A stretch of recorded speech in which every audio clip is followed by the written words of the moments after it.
beautiful switches next to each other or stacked, whatever you prefer. And I just wanted to kind of talk a little bit about them. I noticed I always had these here.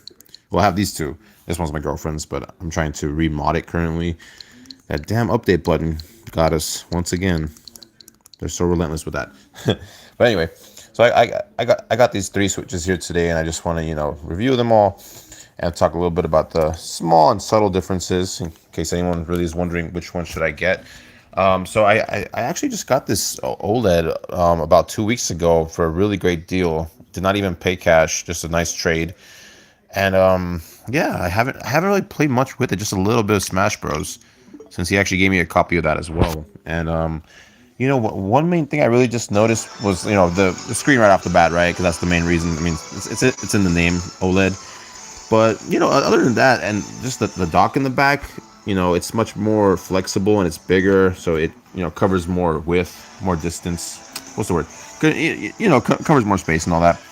Um, so yeah, these small little subtle differences. Otherwise, the Joy Cons are pretty much the same thing. It's not too much difference going on from the previous generation, previous gen of Switches.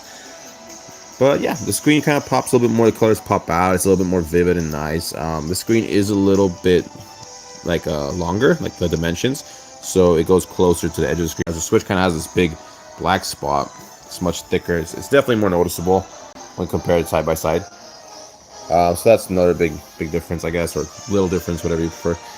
But other than that, I would say as long as you don't buy a version 2 regular Switch, I think you'll make a good buy. I think it's a good decision.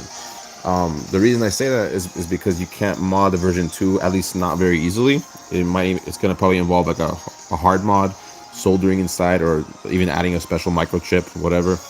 I don't know. I don't do that, but I have done soft mods on both of these, so it runs on Atmosphere. At least this one is, but the battery's kind of dead, so I did not feel like charging it because I said I already have to charge, so why not? But other than that, they both serve the same exact purpose. We actually had another version 2 before this one, and we sold it and went for a version 1 again, so we can make sure that we can mod it. But yeah, it plays any Switch game just like any Switch.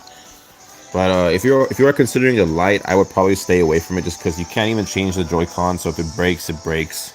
And just so many other reasons. You can't play it on TV. It's small and just looks really like weak, kind of compared to these guys. But yeah. And if you want to get a grip on it, I would highly recommend it. It feels really well. It feels really nice. Just kind of bumps right up on your palms. And yeah, it makes it really comfortable. It's like just like satisfying, gripping it, holding it. But yeah, these guys are really fun to play with. So yeah, or like I said in one of my other shorts videos, you can always get an emulator. But now after making that video in retrospect on RetroX64, I have to say that it's never going to be the same as having the actual controller and the real experience. So if you are a true Nintendo fan, definitely just get yourself a Switch. So get an OLED or a regular.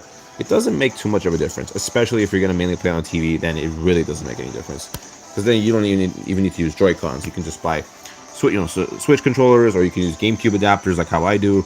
So you have a lot of choices. So that's one good thing about Nintendo. But yeah. So if you guys have any other questions about these two guys, comment down below. Let me know. Like, comment, and subscribe.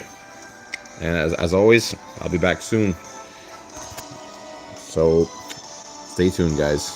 Bye-bye.